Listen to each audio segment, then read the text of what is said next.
ಸ್ವಯಂ ಘೋಷಿತ ದೇವಮಾನವನೊಬ್ಬ ತನ್ನನ್ನು ತಾನು ಶಿವನ ಅವತಾರವೆನ್ನುತ್ತಲೇ ಮಹಿಳೆಯೋರ್ವರ ಮೇಲರಿಗೆ ಅತ್ಯಾಚಾರ ನಡೆಸಿದ ಗಂಭೀರ ಆರೋಪವೊಂದು ಕೇಳಿಬಂದಿದೆ.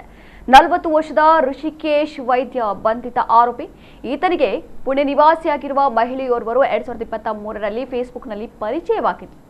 ಅದೇ ವರ್ಷದಲ್ಲಿ ಡಿಸೆಂಬರ್ನಲ್ಲಿ ಆರೋಪಿಯು ಮಹಿಳೆಯನ್ನ ಭೇಟಿಯಾಗಲು ಪುಣೆಗೆ ಭೇಟಿ ನೀಡಿದ್ದ.